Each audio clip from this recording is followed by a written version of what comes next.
Welcome to the Hollywood Outsider, an award-winning weekly entertainment podcast. In this episode, our topic is movies and TV shows that we're thankful for. Also, the SAG strike is over. We're thankful for that, too. Reviews of Next Goal Wins, and we're going to talk about the Marvels and much more. So let's get on with the show.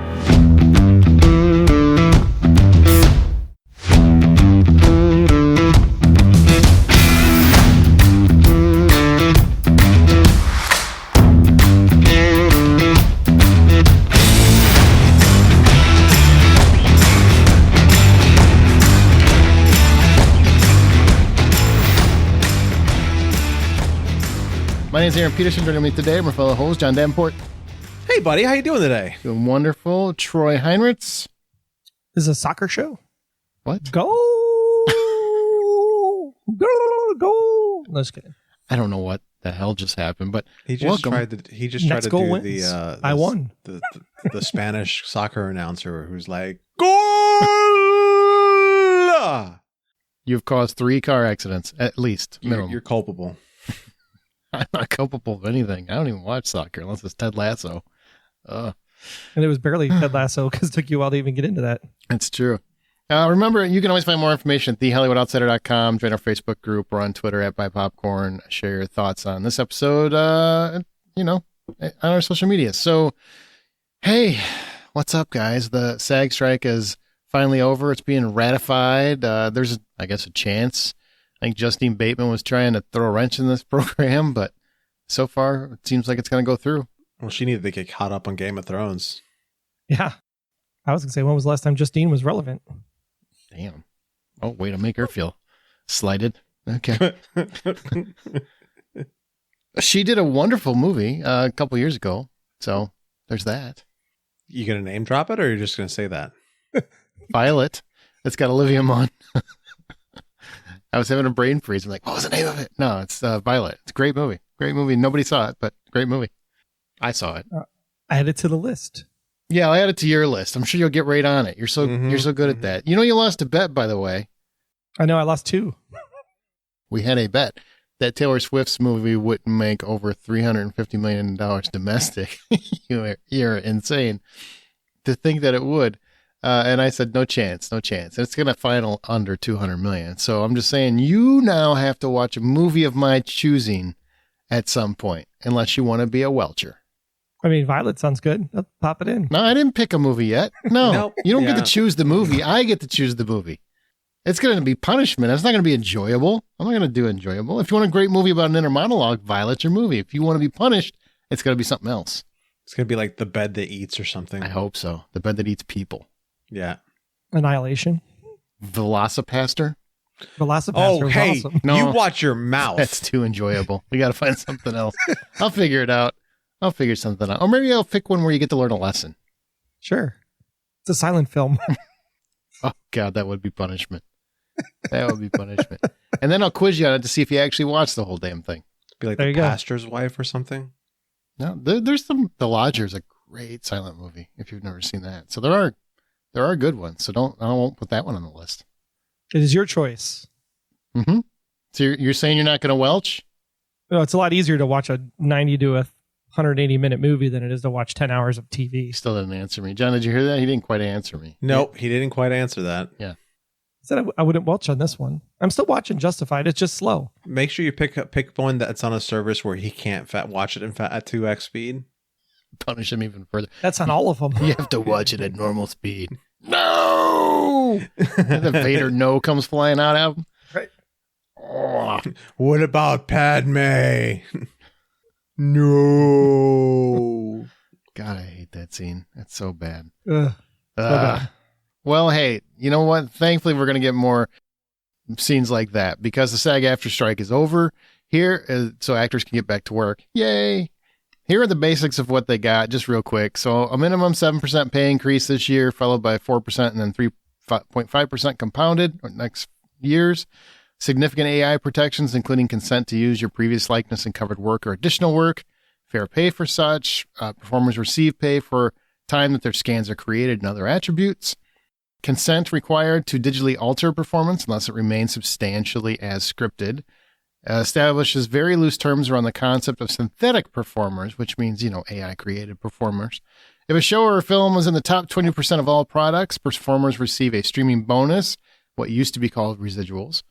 There are additional residuals and streaming compensation built in, additional background actor compensation, and there's several other key items. So those are the big ones. We've been hearing about the strike for 4 months now. Entertainment news suddenly started coming out, which was awesome. I felt like, we're alive again. But what do you think about this? So the writers go on strike, then the actors go on strike, kind of like as a team. And we get the third bullet I think you mentioned, which was consent required to digitally alter a performance unless it remains substantially as scripted. So as a writer, I can go in there and say, this scene requires Harrison Ford to look like he's 20. And then therefore Harrison Ford can't actually do anything to say no, because it was substantially done that way as scripted, if that's the way I'm understanding that part of the contract. Well, yeah, if it's part of the script, then it's demonstrated in the script that it would be necessary. Then consent wouldn't be needed, because once you sign on, you're agreeing to the terms. What they're trying to get to, I believe, is the ability of the studio after the fact to go change your voice or change your appearance without your prior approval. Right. Yeah. Which is really how it should have been written in. Should have been like, after it's done, you can't go mess with it. And maybe it is. And, it's all legalese, so it's a summary, but totally. Yeah. But yeah, corporate America, if you're listening, these are big studios that make lots of money. I'd like a 7% pay increase this year, followed by a 4%, and then back to the standard 3.5%. Hell, I didn't even get 3.5% last year. It's pretty hard to get Joe Average on board with this, right? Totally. Yeah. Totally. I mean, I get that they've probably been behind the 8 ball for a while, so the initial 7% so are most companies in the country. Don't disagree with that. Mm-hmm. Just saying. But yeah, I mean, we definitely have to think about what does it mean for why is there a pay increase even required for Hollywood, other than there should be a whatever standard cost of if it costs that much X percentage more to make more movies, then it should be raises go up by that same X percentage, right? If it's, lumber costs more and transportation costs more and food costs more or whatever, then whatever that costs more is, it should be the raise. Well, right? services cost more, and they're essentially providing a service. So exactly. But I mean, I think the bigger part of this should have been more on the bonus side than in the actual salary side. But that's just me, right? Because again, I'm looking at it going like, I don't get 3.5%. I don't know their specific situation, so I'm sure you got to keep in mind, actors, it's a very different position and profession, because oftentimes the majority of actors have breaks between jobs. They have long breaks. So they make a little extra money to kind of hold them over between jobs. And sometimes it can be a while between jobs, especially a struggling actor, which are most actors. So, they seem overwhelmingly happy, positive about it. I think that's a win for the guild and the actors themselves. Yeah, and they got what they needed, which was the streaming information, right? The top 20%, you get a bonus, you get additional residuals.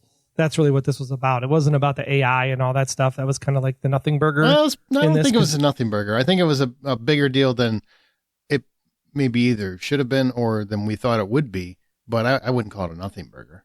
I would say it's significant. It's there, but I mean, I think the significantness of this was literally about the streaming. Yeah. Because the streaming services took off out of nowhere. The writers were upset about the streaming. The actors were upset about the streaming because reruns go away. That's called repeats in some places. It's a 3-year contract. I feel like they're going to revisit all of this in 3 years. For sure. And AI will be advanced at that point, and they're going to be looking at it again. And I think that's fair, too. Like, it should be a shorter time period for these things to be reviewed. It shouldn't be this is a 10-year deal. It should be reviewed on a regular basis. All right. I think we covered it. Look, I don't want to go in a 45-minute conversation about this. I feel like we've been talking about it for months. So I'm glad that the union resolved this. I hope they get ratified. If there's any hiccups, disregard everything you just heard. But I'm fairly certain this is going to go through because they want to get back to work. So on to more serious matters. A police officer in Australia, Constable Dominic Francis Gaynor, pled guilty to carrying a firearm with disregard for the safety of his colleague because in 2022, it's an old case, but all this just happened. Gaynor pointed his gun at a fellow officer after that officer had seen Top Gun Maverick the night before, and Gaynor said, and I quote, "Don't spoil the movie, C word. I'll shoot you." Spoilers matter, people. This is a pretty great story. This also horrible. Let's be clear. All right, well, nobody died. Okay. I mean, all right. Go ahead. Continue. Nobody died. That's the good news. And this is Australia, so they have a lot more stricter rules about guns than we do. So if this was done in the States, it would have been. It wouldn't even have made it to be a story. Oh, somebody pulled a gun on you, pff, whatever, and they would have moved on. It'd be a TikTok, right? Yeah. So this is a pretty great deal. I almost want to pay the cops legal fees on this one, just because I get it. I get it when I've had so many people sit there. I almost want to pay the cops legal fees. That's messed up. All right. Sorry. Well, I've had conversations with people where it's like, I haven't seen that movie. Well, can I tell you about it? No, I haven't seen the movie. I'm planning on going to see it. But let me just tell you about this one spot. Ooh. I am going to see the movie, but I have to tell you about this one spot. Okay, fine, go ahead. It can't be that big of a deal. So you've talked to Troy. Right. He does it to me all the time. Like, don't tell me anything. I'm just going to tell you this one thing. It's not a spoiler. And then I'm like, I didn't know that thing was going to be a thing. That's a spoiler. Right. We totally like Avengers Age of Ultron when they did the trailer with the Hulkbuster costume in there. I'm like, all right, if Troy would have done that to me, I would have shot him in the face. Metaphorically. I think you'd shoot me in the face for a lot less. Metaphorically. Metaphorically. You can't even say the word. It's metaphorically. No, I can't. Metaphor and what? Where do we stand on this? Like, in this day and age, I can't even go on social media or anything. If there's anything I really want protected, I have to condition myself now to not go to certain places, because I know there'll be an article with a picture that'll say, who can believe this character died? And then I have a picture of the character, we can't figure that out. Oh, right. Yeah. And then you read the article, spoilers ahead. No, spoilers before. Spoilers in the picture, in the subject line. Yeah. I mean, it's getting really, really difficult. So you either have to start conditioning yourself to be okay with spoilers, which isn't fair, or stay off social media, which also probably isn't fair. But probably healthier. It's also probably healthier. Hey, John and I agreed on something. Yeah, a little bit. It's probably healthier to stay off social media, but there's a lot of times where I find that if there's a movie coming up that I really want to see, I start unplugging from certain things for sure, because it's going to happen. It's going to be a news article, or it's going to be something somebody posts in the Facebook group, or on Facebook, or on Instagram, or something else. Or I'll start picking up on it because all of a sudden all these artists that I follow are drawing a specific thing from a specific movie, and even though the trailers had nothing to do with it, you can almost just go, oh, well, that makes sense. I could totally see cops here doing this, and as a joke, but it's just, you can't point your gun at someone, man. You can't do it, even if it's spoilers. And I get it, spoilers suck. That's not cool. I don't know how you spoil Top Gun Maverick, but they won. Shh, in case anybody's listening and haven't seen it yet. Maybe said something about tying into Star Wars. What? You tie everything into Star Wars. How does this tie into Star Wars? Top Gun Maverick totally is Star Wars. Episode 4. Oh, yeah. All right. For once, you actually have a real connection. I mean, the big thing is, not that you should point your gun at anybody, but... You shouldn't, unless you're defending yourself in some manner. What the article never actually explained was whether or not the gun was even loaded in the first place. True. But if they're police officers, I would imagine it was. Otherwise, well, I guess if you're an officer of the law, it probably shouldn't matter, right? Loaded or unloaded, don't point it at anyone. Right. Was he in the station? Was he still getting his ammunition for the day? Was it while they were just, turning their guns in at the end of the night? There's a lot of the story that's missing in the article. But it really depends on the situation, right? Because if you're you and your buddy are talking about Seven and you haven't seen it, and your buddy's like, oh man, I can't believe her head was in the box. I get it. You know what I mean? I get it.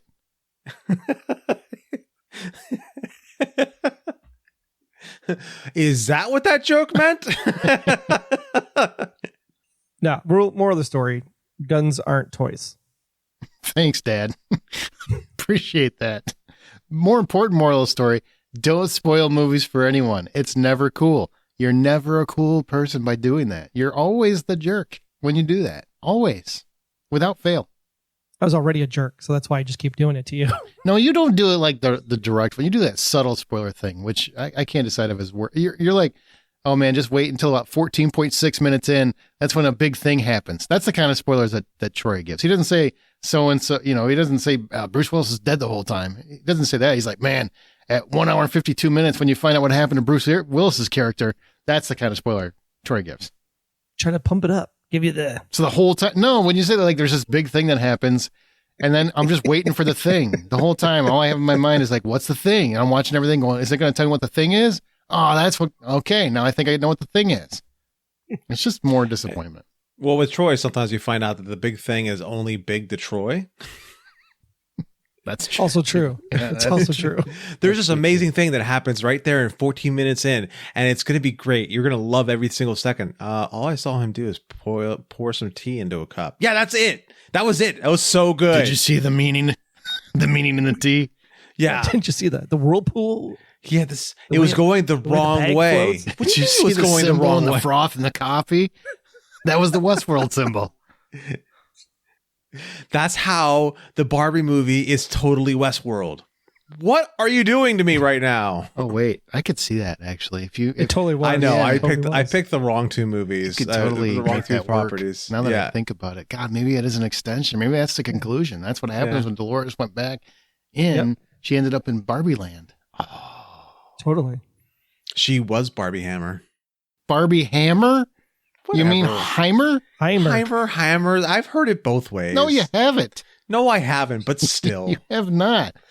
Well, speaking of dumb, you can bring home the wildly hilarious movie Dumb Money. Dumb Money, about a group. Hey, wait a minute. Hey, this is important news. Be quiet. If you want to bring home the wildly hilarious movie Dumb Money, about a group of everyday people who flipped the script on Wall Street and got rich doing it, it's certified fresh on Rotten Tomatoes, with critics calling it massively entertaining and not to be missed. Dumb Money is available right now to buy on digital. It's rated R. It's available wherever you go. Hashtag GameStop. You know what I mean? And if you want a chance to win a digital copy, email us. contests@thehollywoodoutsider.com. That's contests@thehollywoodoutsider.com with the subject Money for Nothing, your name, and tell us your favorite topic this year. I want to see your investment. You'll be entered, and we will randomly pick 5 winners to win a digital code of Dumb Money. Great story. It's a great story. Hey, you know what? People got rich. It's all that matters. Absolutely.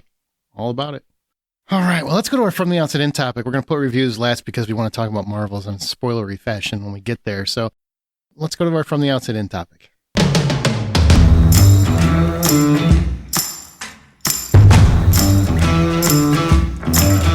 John, are you mad because I implied that was a dumb take? No, I'm not mad. That's good. That's good. I mean, you're right. It was probably a pretty dumb take, but I'm not mad. All right. So our topic. You took one for the show. Oh, it's usually if it's not you, it's me. So I'm glad it just wasn't you this time.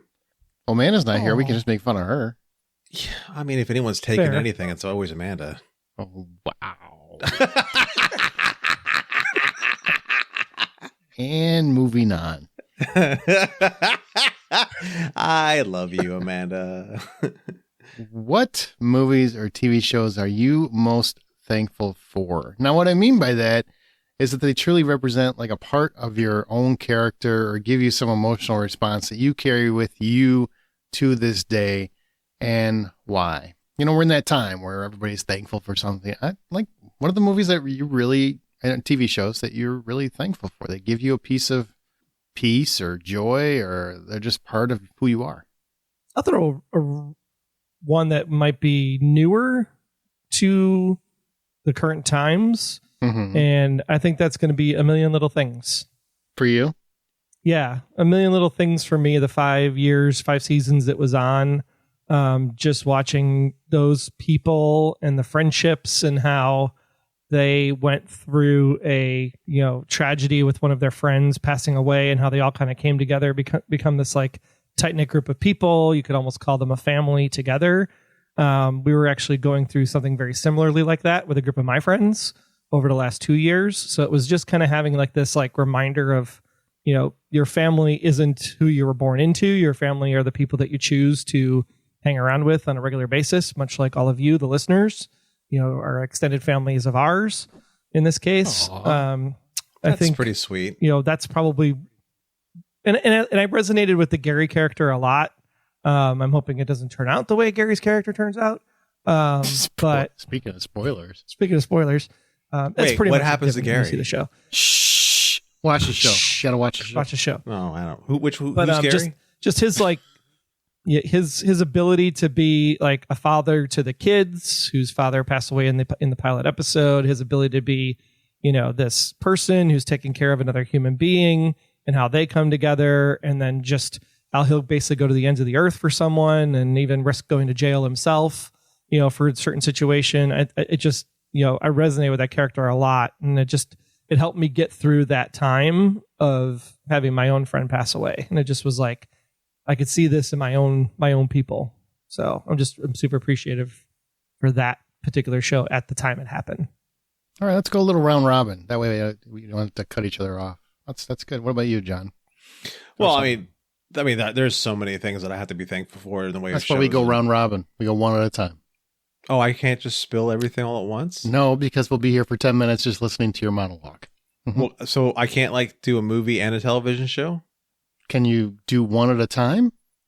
I mean, in the same moment? Can you just are they connected? No. Can they just be one at a time? I mean, why is this so difficult for you? If I use Troy's logic, I can make them connected. I'm thankful for subtlety. And succinctness. Right. So if the thematic thing is tied into the two, then it makes sense. If right. it's a thematic thing that's not tied into the two, then it doesn't make sense. Right. Watch me. Then keep them separate. You're just bogarting the conversation because you want to talk longer. Right. So watch me connect Supernatural and How I Met Your Mother. So Jesus. No. Right.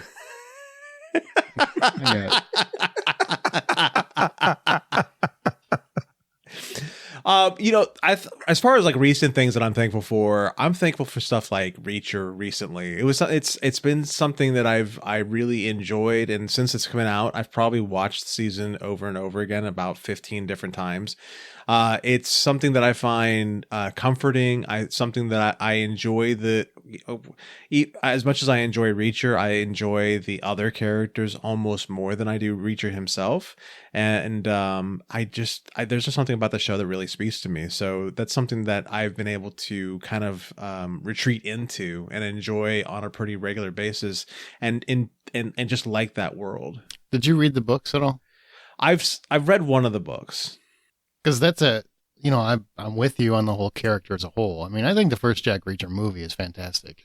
Yeah. Second one, less or so. It wasn't so much a Jack Reacher tale as it was a Tom Cruise movie. Right. The series, fantastic. Alan Ritchson's, he just nails the character. And really, I'm with you 100%. I've seen it multiple times. I love the character. I've read many of the books. A lot of that has to do with, he's just a character who just, right is always right. Doesn't matter how he gets it done. Right is always going to win. He always believes in doing the right thing. He'll fight for the little guy every time. He doesn't like bullies. He's like, all these things are like personal mantras of mine. I just really love that about the character. And Richardson brought it to life because he's so, in the books, he's like 6'5". He's a big hulking dude and he kind of lords over everybody. Not Tom Cruise. You know what I'm saying? Right. Mm-hmm. In the show, he does that. And sometimes when they shoot him in a particular scene, it almost is like Lord of the Rings style, where the other people are little hobbits and he's Gandalf the Grey. And I just love that about the character. I love how he really just doesn't care and he just does things that are very unpredictable. And I find a lot of television to be very predictable, so it's refreshing in that manner. And they've padded the show quite a bit, in the first season and what looks to be in the second season. They've padded it quite a bit with additional material that works, which is, I think, a really hard thing to do with that character. I think one of my favorite parts of Reacher is the very first episode when he's walking in the rain, about to walk inside the diner, and he's staring down that guy who's being a shit to his wife or his girlfriend or whoever it is. And all he does is just stare the guy down. Just looks at him. Yeah. That is such a great scene, and it's such a good message to send as far as how to treat people and how to look out for one another. It's just so good. I like it. They do a really good job of capturing in the books. A lot of the dialogue you hear is more internal dialogue because Reacher is told first person, and they work it into exposition, but don't make it too clunky. It really does work. I really like what they've done with that. My one thing that I'm really thankful for, the X-Files. And even though later seasons went to absolute hell and then came back and then went to hell again. But that is a show, not just because I love the show, that is a show that taught me to appreciate serialized television. Because I don't, really up until that point, serialized television was more soap operas, things like that. It wasn't really based on anything that was on television because TV was so case of the week, episode of the week, that sort of thing. And X-Files really changed that because you had episodes that would be tied into previous episodes that could have been 3 or 4 episodes ago. And they're all tied together with this story that goes on and branches into multiple seasons and becomes this huge mythology that show led to so many other shows taking that angle and, just growing. And now almost everything is like that. And I think I'm thankful because X-Files is the show I believe that popularized that. Troy, you're a TV genius. Do you agree with that?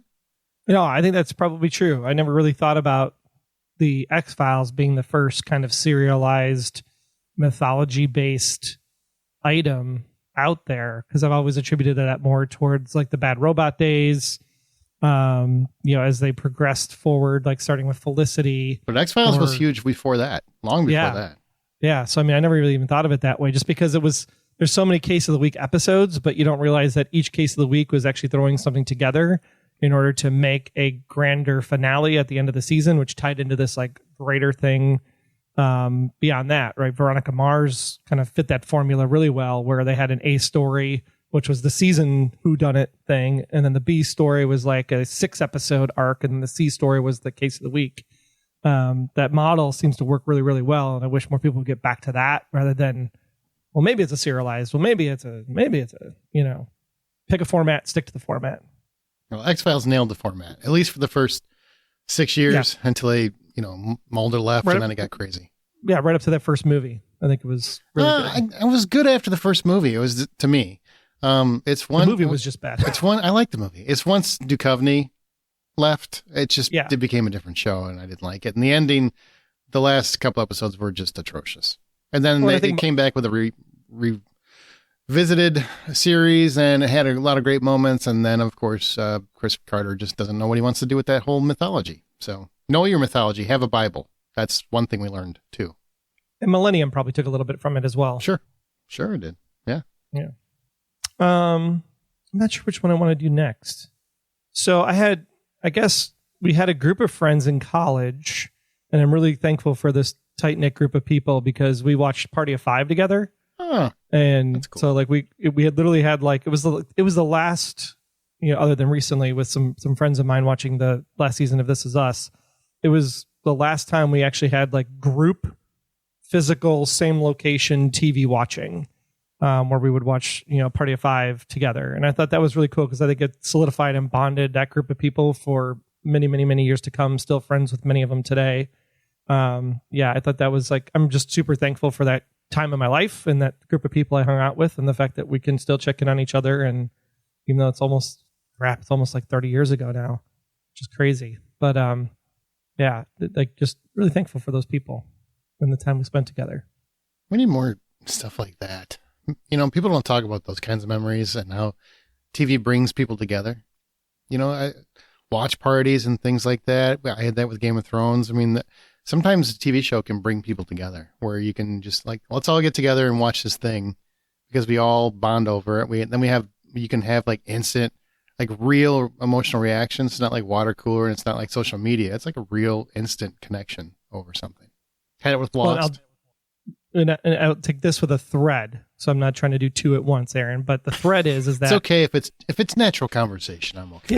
Yeah, the thread through was that Party of Five ended and we needed a new show to watch. And so, we were watching Dawson's Creek. The group was like, they don't talk like regular teenagers. This show's kind of dumb. But Dawson's Creek also bled into the show Felicity, which is one of J.J. Abrams' first shows. And Felicity is a show that I watched all 4 seasons with my now current wife, Tracy. Uh-huh. And so that if that group of Party of 5 hadn't happened, then the Felicity watch with my wife probably wouldn't have happened. So I think... Does that mean you wouldn't be married? Does that mean Party of 5 got you married, basically? Possibly. What?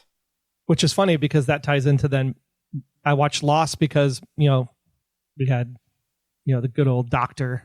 Jack from Lost, right? Mm-hmm.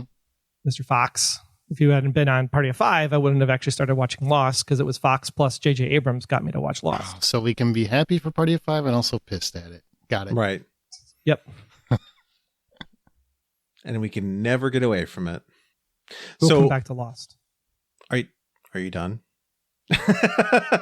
So, as far as movies concerned, I've talked about this movie before, but one of the movies that I'm most thankful for is Basic. It's not the greatest of movies, but it's got a good story to it. It's a weird one to pick. I'm waiting to hear the why. Bated breath.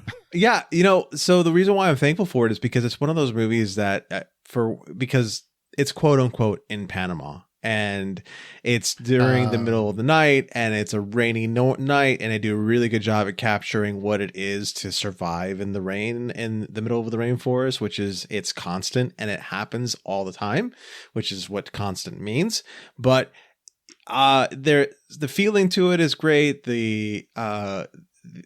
It is an interesting story, or at least enough of an interesting story to keep me engaged, and it just makes me feel good. It's one of those movies that I watch whenever I feel like I want to feel closer to my dad because he really likes the movie, and I really enjoy John Travolta's character and everybody else, and I like the whole thing to it, which is like just got to tell the story right, and I like that.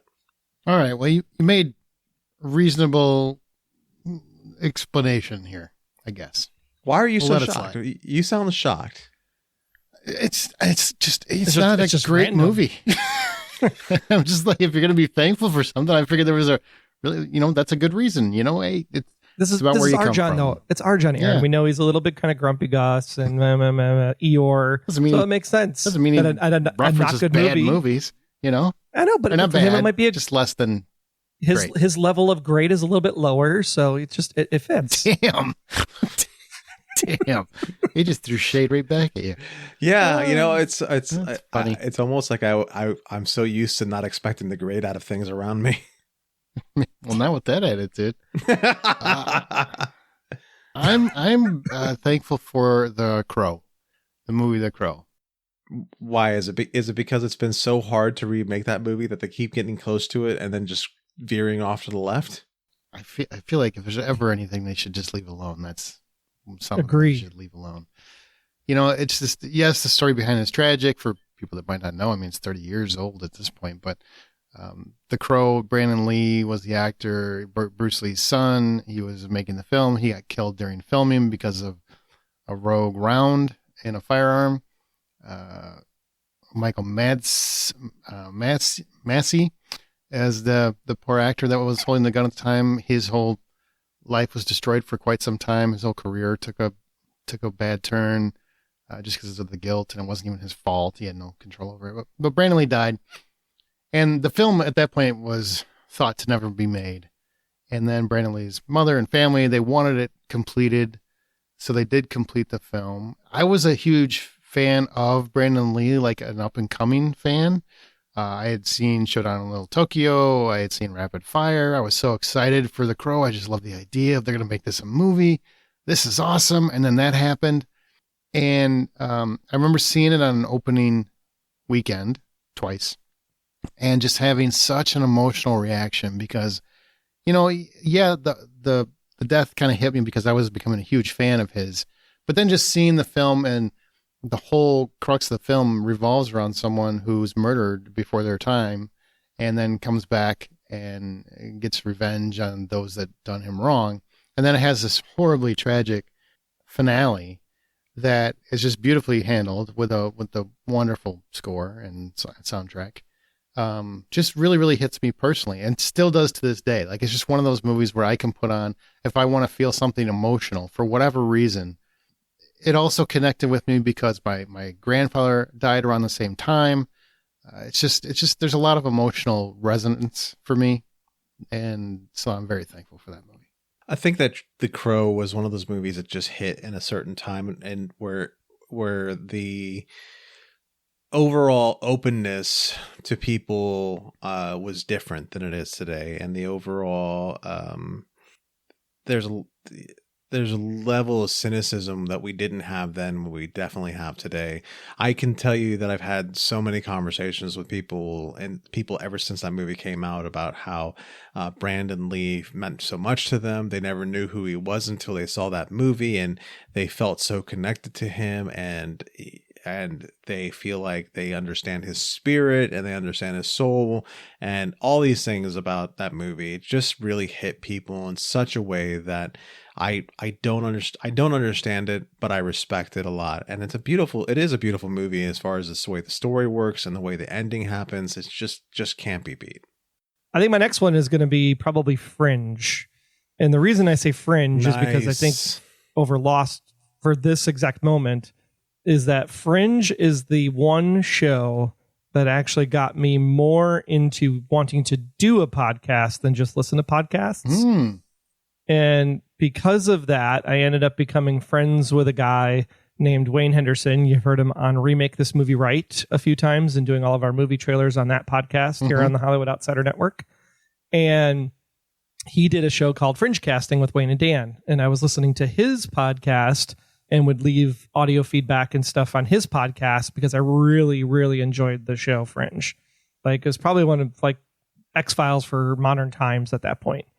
And it really solidified a friendship between Wayne and I. Therefore, Wayne and I started to do podcasting.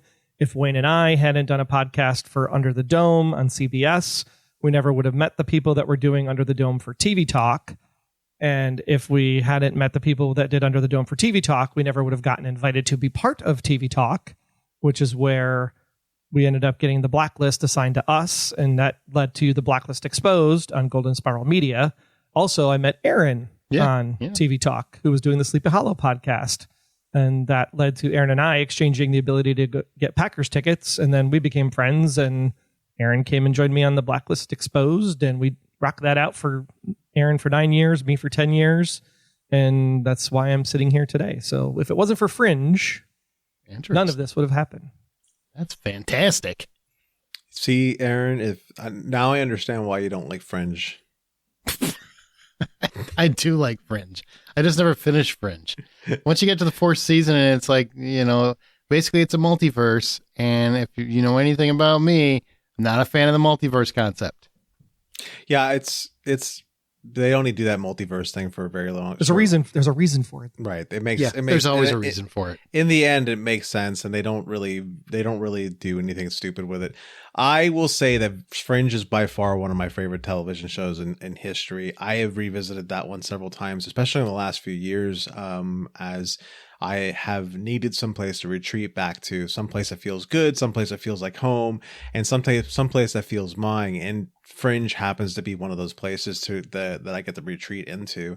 I love the relationship between Peter and Dr. Bishop, Peter and Walter. I love that relationship. I love the relationship between Peter and Olivia, and I love Olivia and Walter's relationship, and even Astrid's relationship with everybody in the team. All those relationships are so well thought out, and they're so well taken care of and considered and move forward in a way that makes sense to the whole story. And not only that, but it lives in a world where anything is possible, and I love that aspect of it. Especially when it comes to the fans, because the fans are the ones that got it its fifth season. That's very true too. So I'm coming up with stuff that I can talk about that won't upset Aaron, because, Aaron gets upset because I do bring up some stuff some old stuff that I talk about a lot. But one of the things that I have to... You mean like the same two shows every time? Yeah, the same two shows every time. So one of the things I do have to bring up is as far as a new movie that's recently out, is the new Dungeons and Dragons movie. That movie made me feel so good to be a fan of the role playing game. It made me feel so good to see that people can care about something like that as much as we care about comic books, as much as we care about Star Wars, and they can give it the same sort of reverence and care that it deserves. You know, there's, if you know how to play D&D, there's a little tricks and trades there throughout the whole movie, which, you know, oh, he's totally rolling a one, or rolling a one right now. That's why he can't untie that rope. That's a critical failure for sure. Oh, that's a critical success. You know, there's so many things that are great nods to how to play the tabletop that only enhance the things for people who played D&D, but don't take it away for those people who don't know what those things are, and those who don't play. And the story is fantastic. It's just so well done. It was a wonderful movie. Super fun. Really wish that would have caught on a little bit more, and we would be getting more of it. But hey, not everything can hit. I thought I read someplace that they were going to do that. They were going to do another one, but only with a smaller budget. Yeah, if they could get that approved. That was before Right. the strike, though. So Right. We'll see if that ever happens. I don't know if you could do it with a smaller budget. I'll connect to because they should be connected. Moonlighting and Night Court, I'm thankful for those because they give me my personality. I wouldn't have my personality without those two shows. It's just a matter of fact. It's not even a debate. My mother and I used to watch those religiously. Dan Fielding and David Addison are different sides of my id. And I just started rewatching Moonlighting because it's on Hulu now. And it just took me back to my childhood. You know, I remember having all those videotapes. You know, you would record your show back in the day, VHS tapes, you'd be recording your shows, taping over things that your mom had watched or your mom had recorded. And you're like, nah, she don't need that. I need Night Court. And that's what I would have. I would have tape upon tape upon tape of Night Court and Moonlighting. And I would just watch them in an endless repeat. Like I had Night Court memorized. I have the first 4 seasons memorized still of Night Court and the first 2 to 3 seasons of Moonlighting.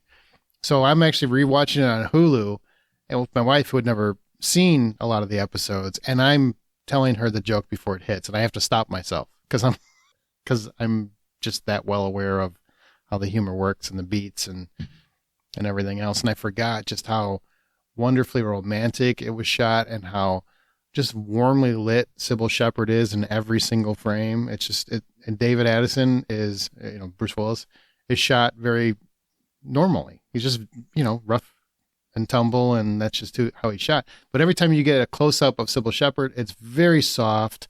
It's very much a filter of sorts, and she just looks glorious, like almost like an angel glowing. So I'm thankful for those 2 shows because they really made my childhood better.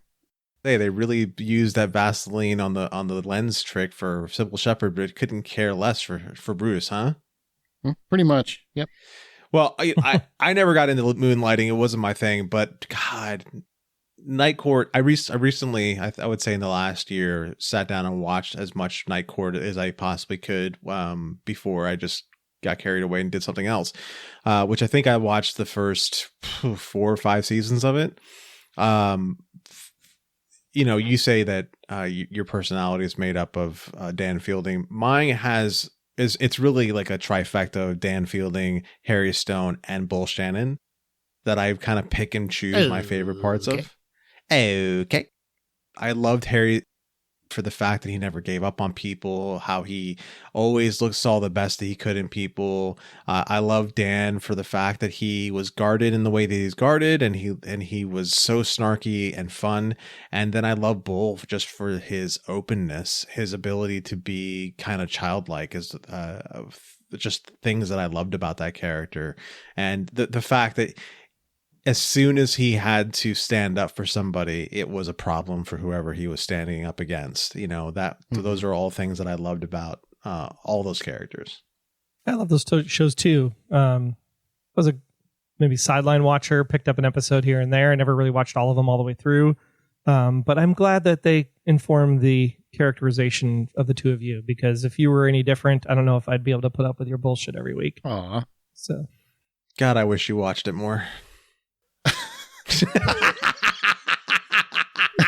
I see what you did there. It took me a second.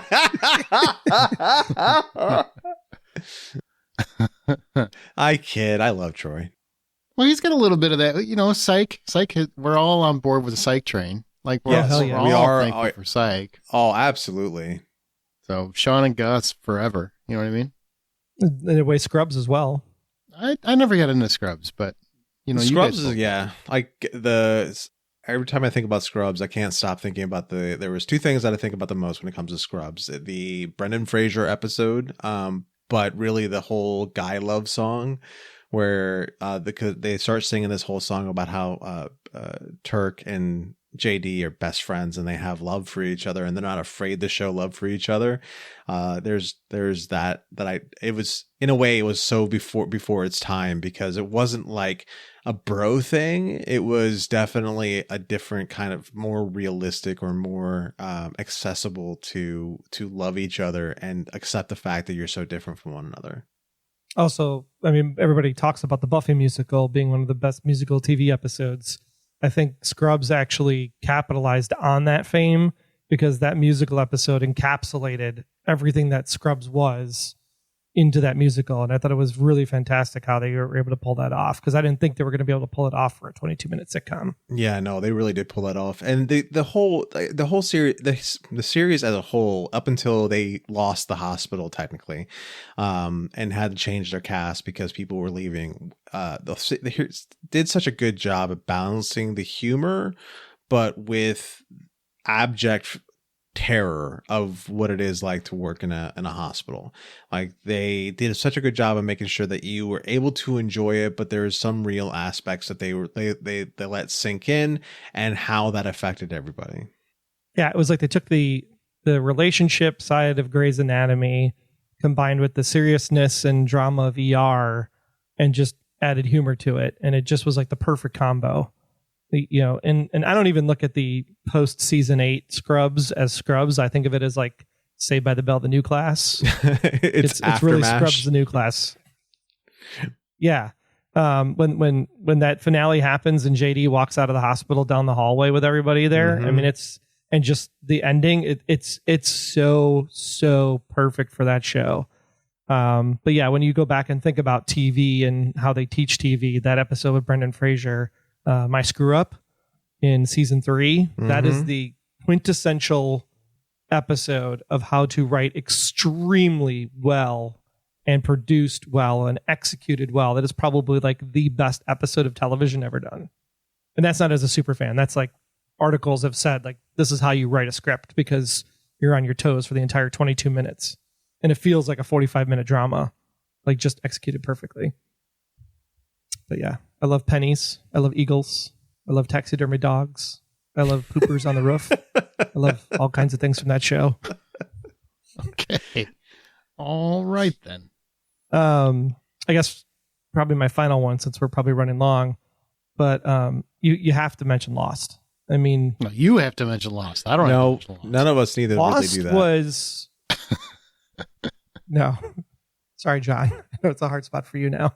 But Lost is one that really, we were at a point in time where the internet started to take over the world. We had ubiquitous high-speed internet was coming into the foray. Podcasting had just got its RSS standard situated, and the ability to finally have water cooler conversations, because we were in the age of DVR where nobody was watching anything live, to have a show that needed to be talked about the next morning live, or even the next minute after it ended on the East Coast. Getting internet communities together, getting podcasts together, the Transmission, Jay and Jack, the official podcast, the Lost podcast on the Golden Spiral Media Network, and oh my gosh, there's just a ton of them out there. Wayne and Dan did one for Lost, and Cliff Ravenscraft did one on GSPN.TV.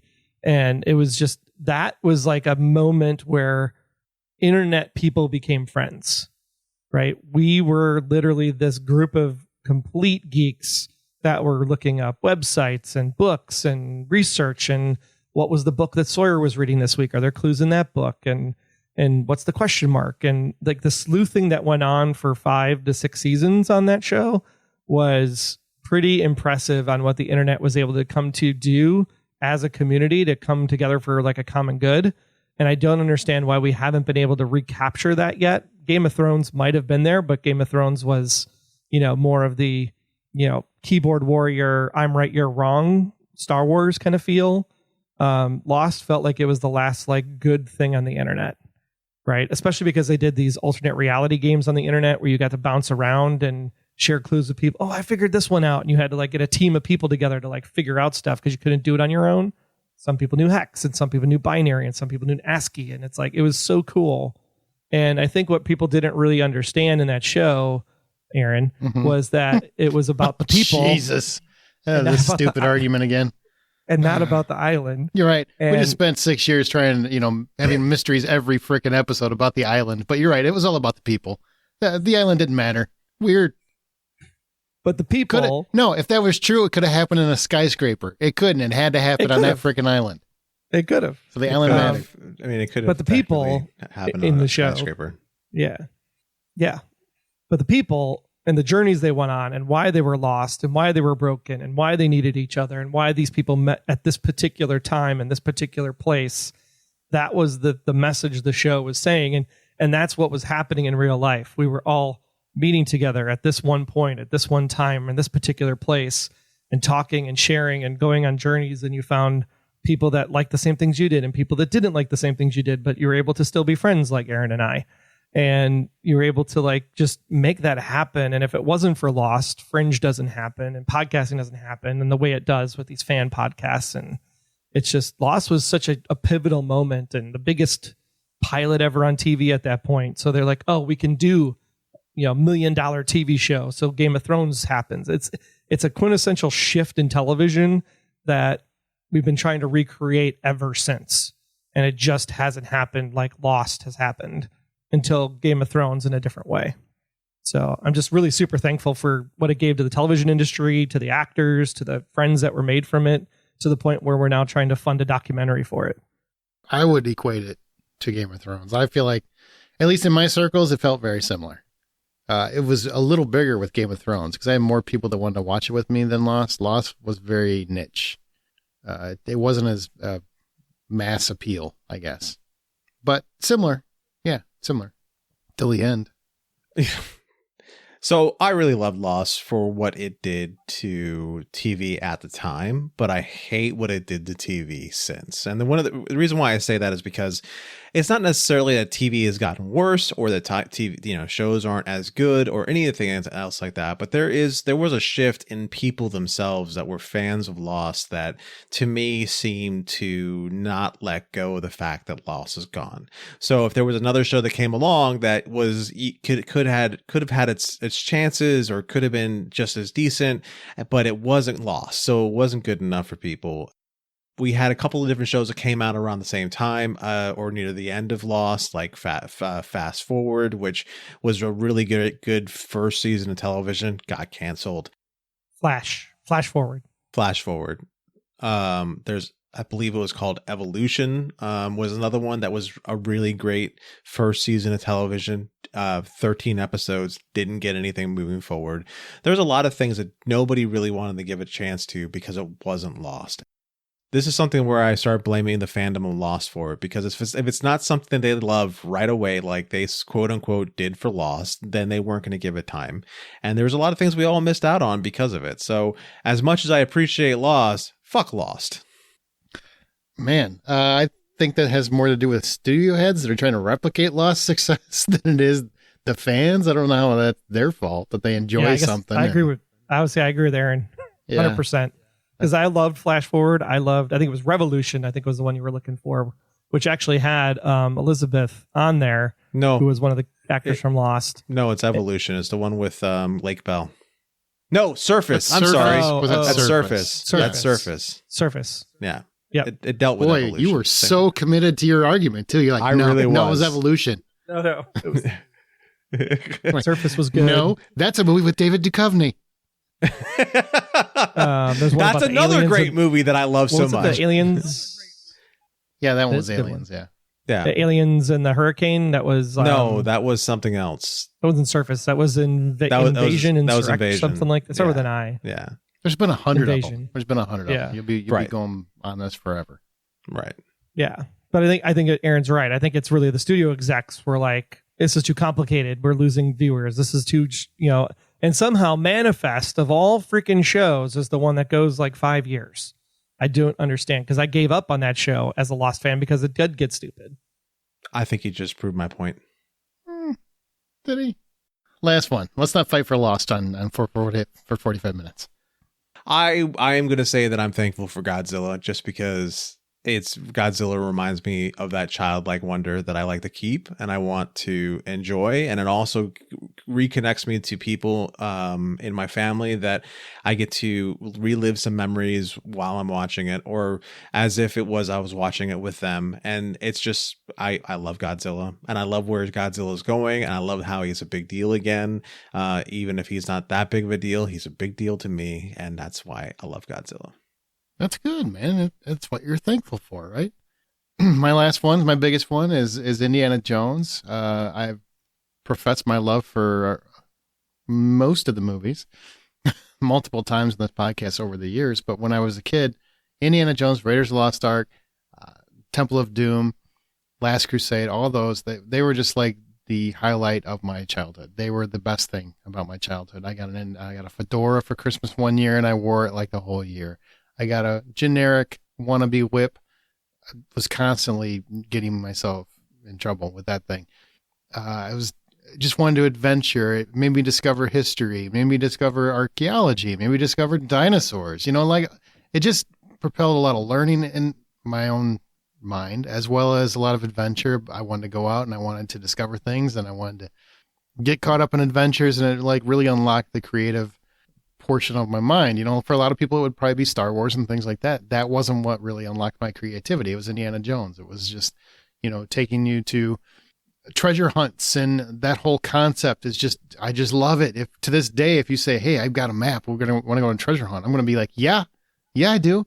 I want to go feel like a kid again.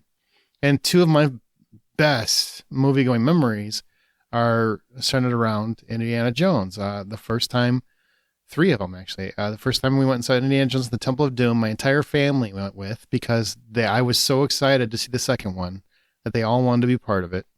And they all came, and it was just a wonderful time. We had a whole row. There's like 10 people that came with just to support me because I love that movie so much. It was very sweet because my family didn't do stuff like that. And then Temple of Doom came out on video that year. And I asked for it for Christmas. My mom did get it for me for Christmas. I actually secretly, this is where I'm very mischievous, I guess, but I had figured out a way to unwrap it and rewrap it every time so that I could take the tape out. And every time she's at work, I would watch that video. So I watched Temple of Doom probably 30 times before I got it for Christmas, because I knew which one it was, because I just had mastered how to unwrap it and rewrap it without her knowing. Love that. And then my last one was when Crystal Skull came out. My mom, my dad, my kids, my wife, we all went and saw the Crystal Skull. I don't care how the movie was for you. I just don't care. People will tell me, well, yeah, but that movie was this. I don't care. Still a fantastic experience, because my whole family, I got to sit with my kids who had become excited about Indiana Jones because of me. And I went with my mom, who is the one that took me to the first Indiana Jones movie and always supported me and my creativity. So it's a magical, magical franchise for me. And I'm so thankful for that. What you don't know is that Aaron's kids don't talk to him anymore after that experience. I put them up for adoption when they didn't like the most recent movie. Kidding. They both loved it. They both loved it.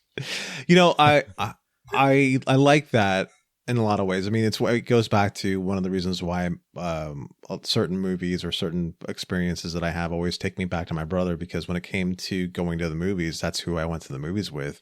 I can only count and I don't even need my whole hand for it, but I can only count on one hand the amount of times that I went to the movies with my dad and my mom and everybody. But my brother and I would run off and go to the movies all the time. He took me to go see, I actually sat down and rewatched Terminator 2 Judgment Day today, just because, I sort of miss my brother. And that's one of the movies that I remember going to see in the theater with him. One of these days I'll have to watch Godzilla 1990, whatever it was, that terrible Godzilla movie that wasn't great. But still, I even though that's not a great Godzilla movie, I still watch it just because I saw it in the theater with my brother, and it takes me back to him every single time. Those are my favorite kinds of memories. Yeah, mine too. All right, we put this topic up on our Facebook group just to poll people and tell us some movies that you're thankful for. And we each picked out 2 that we thought were very interesting or insightful. And I'll pick Anna Maria here. She said, House MD. This show still holds a really special place for me. It wasn't perfect to be sure, but Hugh Laurie and the writers created an extremely complex character who could be difficult to root for at times. Certain seasons were also very uneven. That being said, though, it crystallized so much of what I was feeling at the time and helped mature my thinking a lot. It sounds pretentious, I know, but that's my story. There it is. Chuck Gibbons says that the shows that he's watched many times and still loves are West Wing, The Office, House, and I'm currently rewatching Studio 60 for the nth time. In memory of Matthew Perry's best work. Such a good show. I've never watched it, but the moment of silence for Matthew Perry. Again? How many does he get? It's Matthew Perry. I think he at least gets 3. All right, let's pour one out for episodes? him then. Let's just pour one out for him. Let's do that. It's funny. Let's see. Oh, you know what? This is worth mentioning. Vicky Calgaro, Ted Lasso, Schitt's Creek. Those are the last 2 shows that truly put me in a happy place. And I think that's worth noting for a couple of reasons. One, Schitt's Creek and Ted Lasso both were prominent during the pandemic, right? Yeah, absolutely. I gotta say, those 2 shows, and I've watched them both ad nauseum, probably Schitt's Creek a lot more than Ted Lasso, but I've watched them both a lot. They really did bring joy when I was really lacking in joyful content. And Schitt's Creek just spoke to me on a spiritual level by the end of it. I cried so much the last 3 seasons of that show in a happy way. Right. Beautiful cries. And Ted Lasso had a lot of that too. So yeah, good shout out. Those are 2 shows I'm thankful for. They got, I think, a lot of people through a really hard couple of years. I would have to say that Schitt's Creek is one of those shows that I have to thank because during the pandemic, I also went through a different kind of hard time. And Schitt's Creek was something that was constantly playing, and it definitely helped me through some of those times. Yeah, and I think given our age group too, Becky Trumbo and again, Vicky Calgaro, talked a lot about those 80s, late 80s, early 90s sitcoms like Punky Brewster, Moonlighting, The Cosby Show, Family Ties, Growing Pains, just building up who we are and our personalities. And, sometimes our families weren't the greatest, so we try to escape into seeing what family life could be like during those times. Mm-hmm. So, yeah, definitely thankful for those shows as we were in our formidable years. Formidable years. The days of kick the can and run around the neighborhood and make sure you're home before the streetlights come on, because there was no internet. You had to be home before the streetlights came on? Well, if you're on your bike, because your bike didn't have a light. No. Did you not have to be home by the time the streetlights were on? Yeah, nope, you had to do that in the States. Yeah, we had to listen for my mom's bell. She had a bell? She had a giant bell. She had a collar? She would sit there and there was a giant gong that she would start the hit, and it would just resonate throughout the for at least a mile, and we had to listen for that. If she started hitting that meant we had to come home. Damn. All right then. Yeah. Serious. People respect the bell. Okay, well that's gonna do it for this episode. Oh no, it's not. We're gonna go to reviews. Forgot what we were doing. All right, Next Goal Wins, and then we're gonna talk about the Marvels shortly after that. All right, Next Goal Wins was directed by Academy Award winner Taika Waititi of Jojo Rabbit and Thor Ragnarok fame. The Next Goal, the American Samoa soccer team, infamous for their brutal 31-0 FIFA loss in 2001. With the qualifiers approaching, the team hires down on his luck Maverick coach Thomas Rongen played by Michael Fassbender, hoping he will turn the world's worst soccer team around in this heartfelt underdog of a movie. It's got a lot of great people in here in this one, Aaron. You got to see this. We need a good feel-good, pick-me-up kind of movie. Does Cool Runnings on the soccer field actually work in this day and age? Yeah, it's totally what it is. Yeah, I mean, it is Cool Runnings with Taika Waititi's sensibilities thrown in the mix, right? So it's very fun. It's it's kind of sweet because it's very Ted Lasso in that way, if that's your hook. Troy, it won't work for John, but it'll work for Troy. Very much because it's centered around soccer, and it's also about a lovable group of losers that they're okay with where they are. They want to get better, but they don't want to sacrifice who they are to do it. They just want to get one freaking goal. But unfortunately, they have this very angry coach who's Michael Fassbender, who's dealing with his own struggles and whatnot, and he wants them to be great players. They want to do good, they want to win, but they want to be happy. They want to love each other when they do it. They don't want animosity. They don't want angst. They want to just deal with things in their own way. And there's a lot of clever things that I think are handled here fairly well.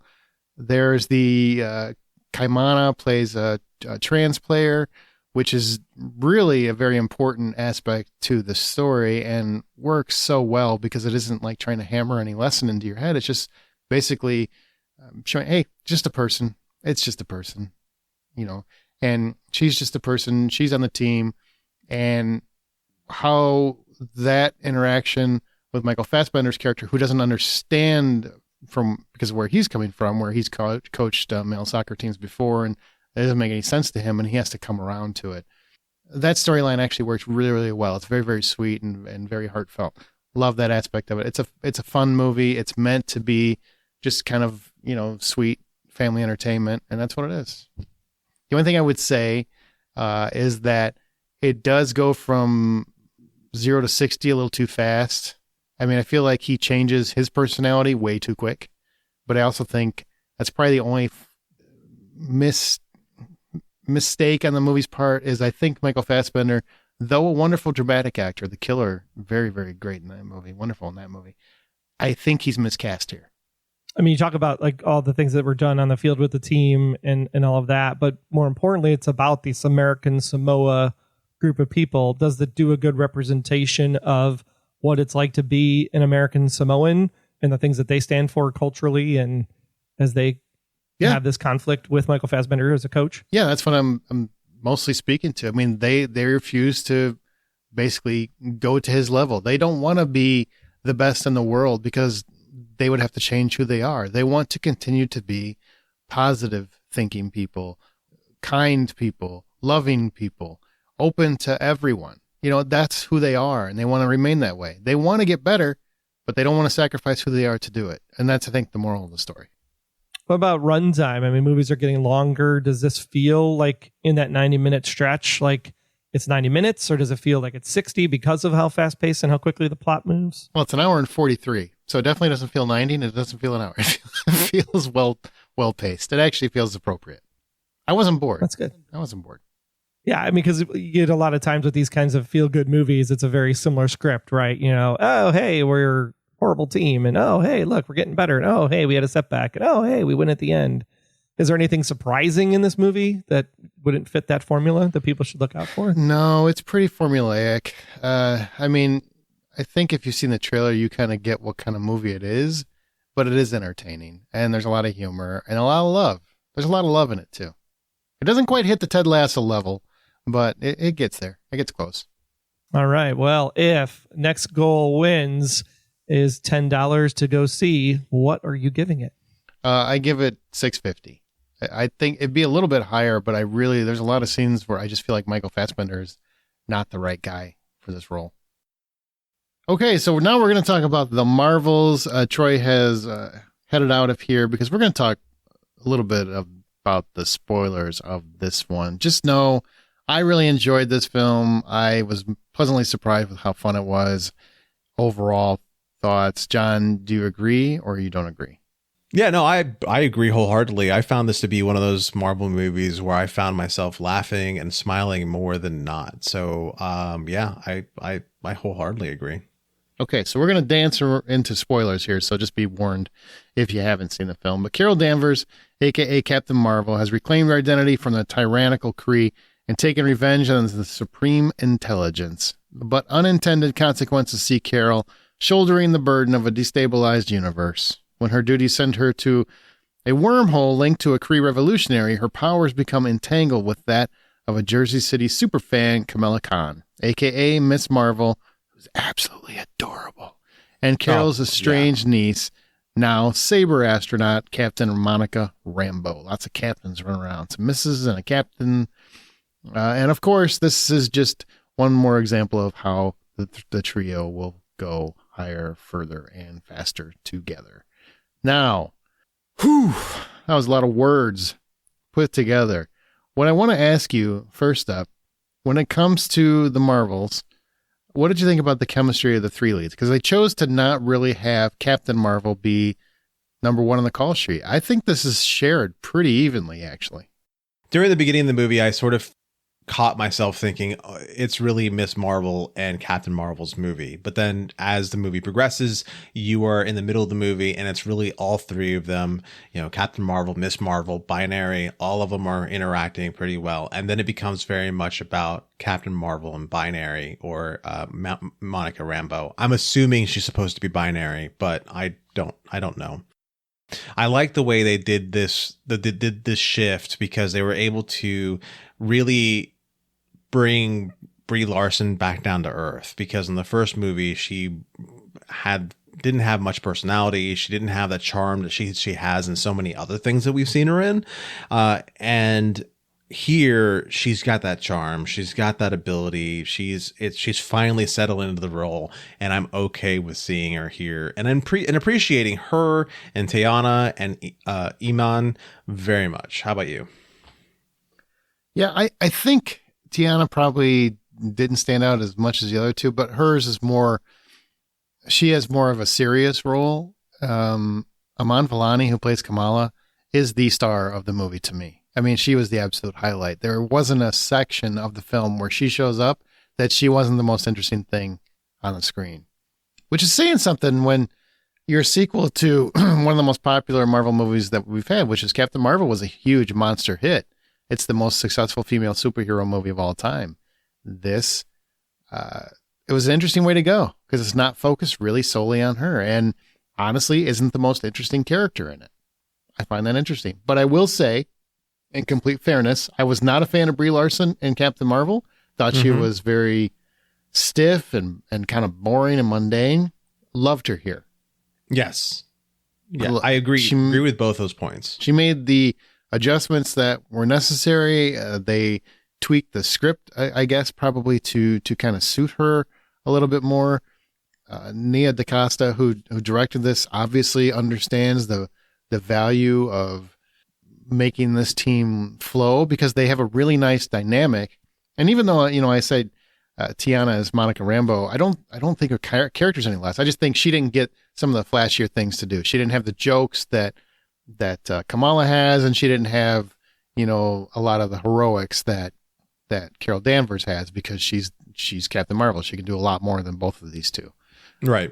So, but the three together I thought were wonderful. I really love this. They kind of have equal screen time. All three of them have their own arcs, which I really just love to see. And overall, this is the most fun I've had in a Marvel movie in a long time. Yeah, I would say as far as the Marvel movies we got this year, it's this and it's Guardians. Not much else. Well, Quantumania sucked. Eternals sucked.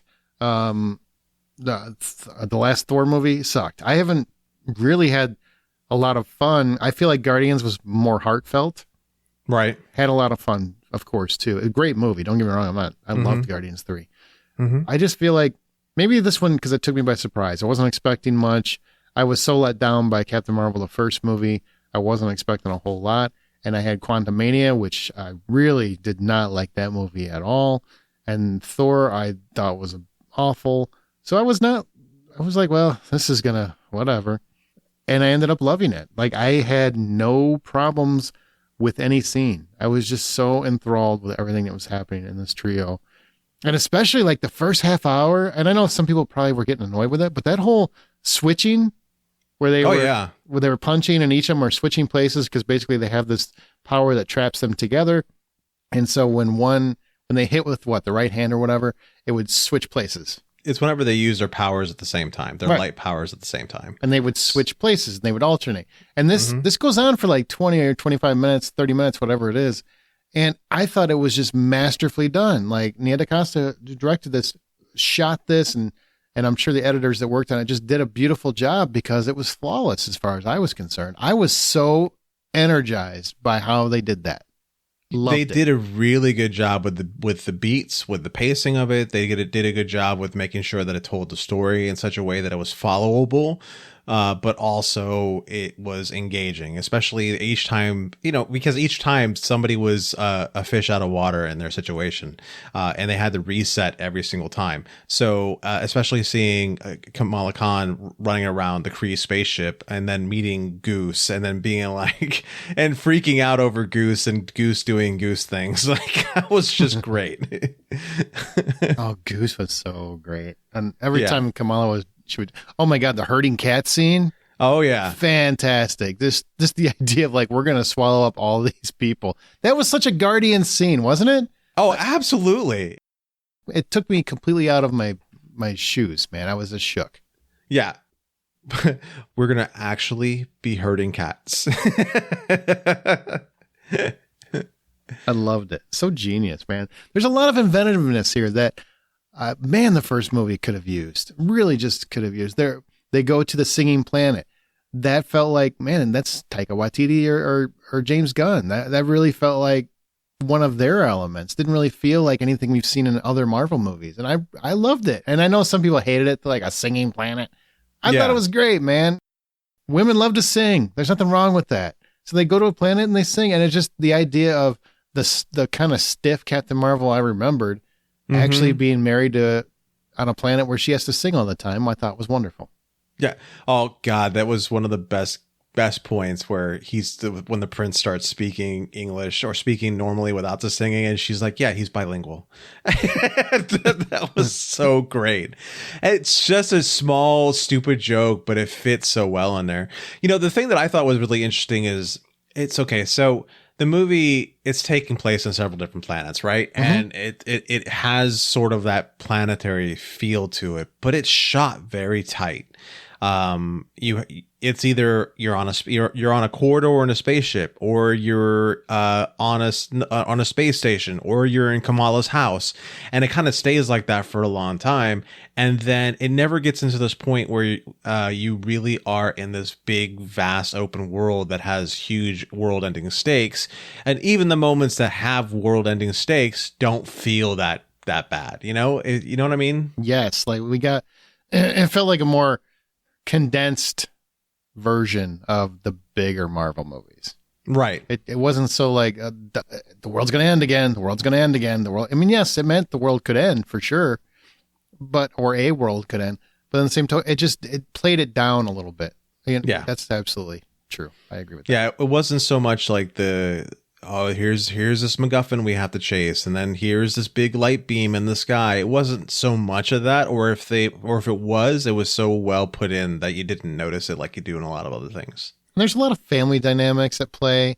The relationship between Kamala and her family, Carol and Monica's relationship based on, Monica's relationship with her mom, and Carol's relationship with her mom, the relationship with Nick Fury and Carol. Like, there's a lot of dynamics that I think played off very well. And I love the fact that I didn't have to watch all that Marvel shit to understand what was going on, because I barely watched any of them, and I totally got everybody's character. I totally got it too. And speaking of Nick Fury and Sam Jackson, this is one of the times where I've loved him the most, I think. He has fun in this one. Oh, he has a blast in this one. The other ones, he's always doing something that I'm Nick Fury. I'm the biggest spy whatsoever. Blah blah blah. And this time he is cracking wise. He's playing with a goddamn cat as if and then he is so happy when he sees all the little cats running around. Like, there's so much to that made him such a joy to watch on screen, and it made me remember one of the reasons why we love Sam Jackson so much. Oh, absolutely. It was so nice to see Sam Jackson loosen up a little bit. Yeah, absolutely. Yeah, because in Secret Invasion, not very loose Sam Jackson. This, so much more loose. Didn't even watch it, so I couldn't even tell you. Well, I'm helping you out. Zoe Ashton as Darben. She's the big bad. That's probably the only character that I thought was a little... Meh? Yeah, kind of meh. Mavel. Yeah, it wasn't a very effective villain. She's another in a long line of Marvel Mevils or Mevils. Yeah, I like that. Mevel villains. Yeah, Mevel villains. It's just another one in the long line of villains that just don't really matter as much. And it's a shame because, the actress Zawe, she obviously has screen presence. She obviously has ability, but it just didn't ever feel like they gave her a lot to do. No, they didn't. They didn't give her a lot to do. So I want to talk real quick about this. So a lot has been made about the movie crashed and burned. It made like $47 million. It made under $50 million.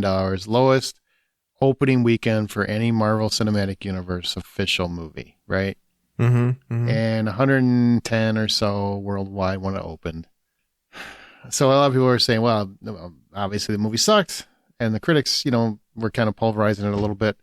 Look, opening weekend box office does not determine if a movie sucks. Number one, I think you can't just use that to your advantage when it works to your advantage and not use it when it doesn't. Like when you love a movie, when Killers of the Flower Moon made far less money and people are saying it's a masterpiece. Right. You can't equate the two. Box office doesn't equal quality, number one. Right. Number two, I think it has way more to do with lackluster films and oversaturation of Marvel content and the feeling that these movies aren't event films anymore, except for legacy sequels. Ant-Man had a $100 million weekend. It was also the third Ant-Man movie. You had Thor. It was the fourth Thor movie. So that had a big opening weekend. It plummeted pretty quick after that. Guardians, $100+ million weekend, legacy sequel. Captain Marvel's coming off an overabundance of content, and you have characters that were on the TV show, so I don't think it feels, Miss Marvel had her own series. Monica was on WandaVision. I don't think it felt so event-like. It felt more like an extension of the TV universe which means wait for Disney Plus, than it did I got to go to the theater. What do you think led to the less than stellar results? There's the two strikes that were happening at the same time. So promotion of this wasn't as big as it should have been, I think, as well. So you have the ability, you have the lack of ability to sit there and promote a movie as much as you really should be promoting a movie. I think a lot of movies that have come out during the strike period have suffered from that. So there's that. I do want to talk about the fact that there's a lot of noise about how Disney is barbifying Marvel and barbifying Star Wars, because that's all it seems to be, something that they're pushing to create more characters that are female-led properties, so that they can capitalize on the fact that girls want to follow somebody who makes them feel like it's them on the screen, right? And yet there are people who are poo-pooing the whole idea about it, or claiming the Disney that go woke argument. Yeah, the whole Disney go woke argument about it, because how dare you bring girls into my comic books or anything else like that?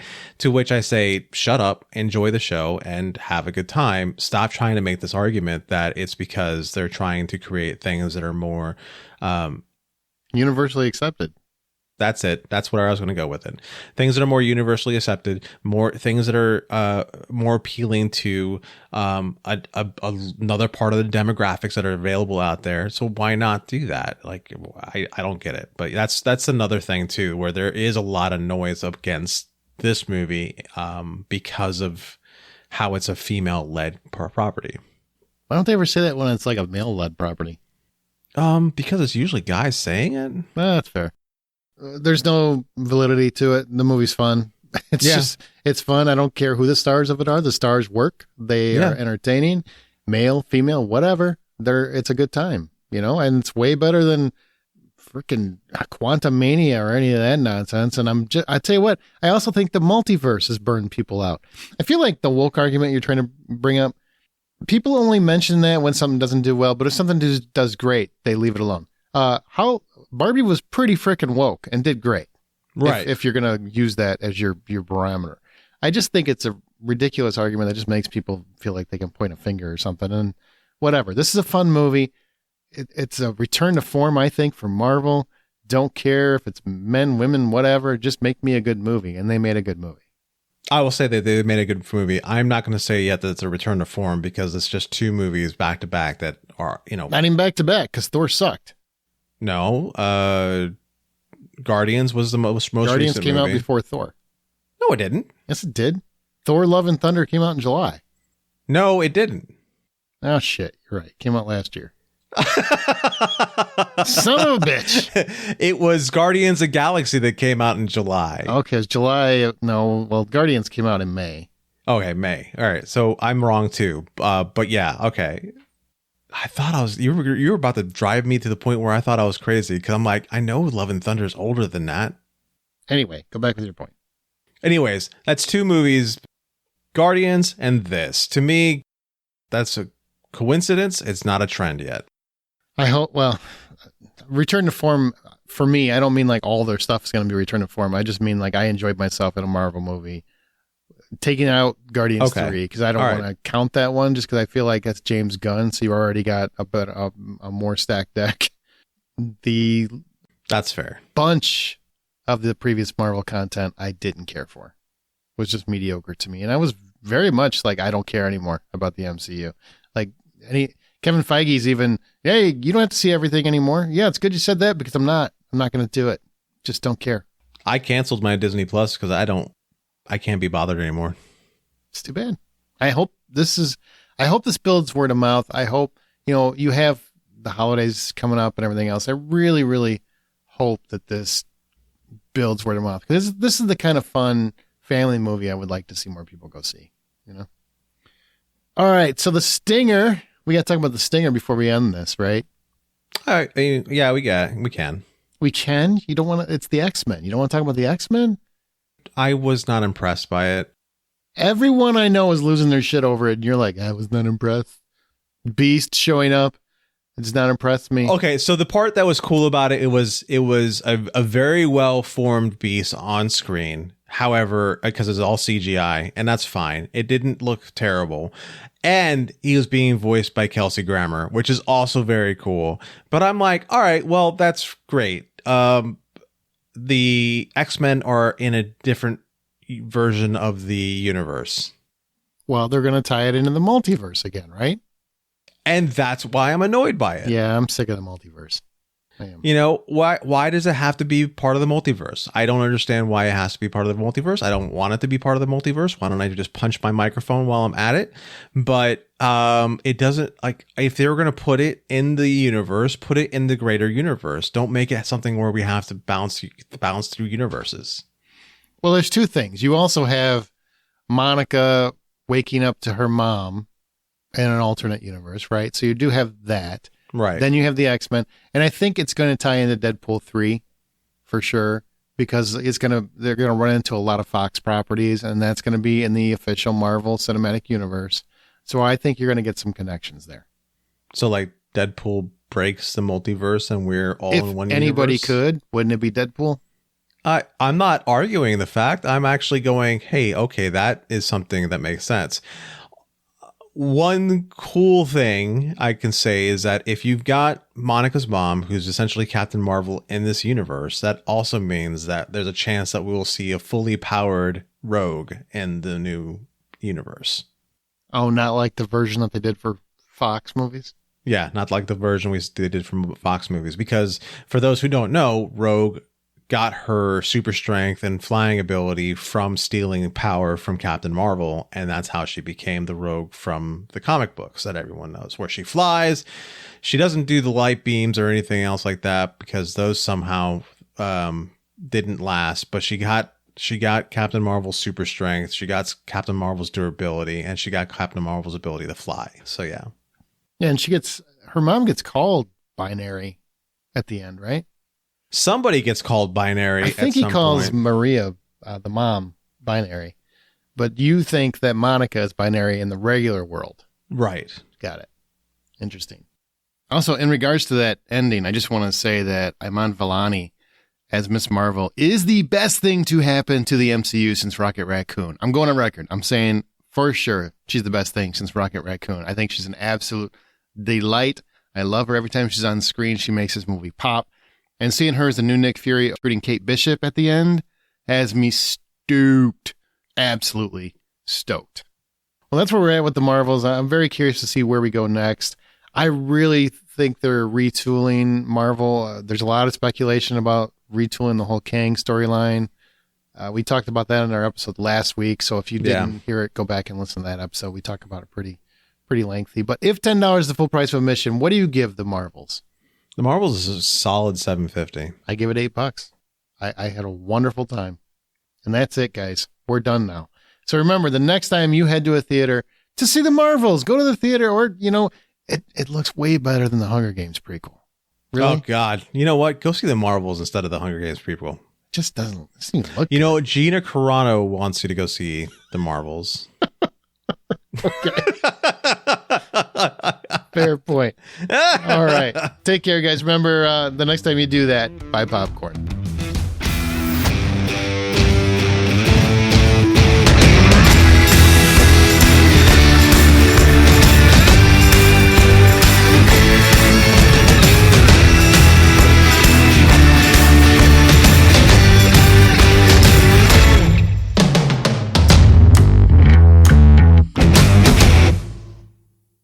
Gina Carano. Where the fuck did that come from? There's an article where she's bitching about how they're getting unfair treatment. I'm like, all right, Gina, you're about 10 seconds away from opening up OnlyFans. I don't want to hear it anymore. I would subscribe. I'm sorry. Was that recorded? Bye.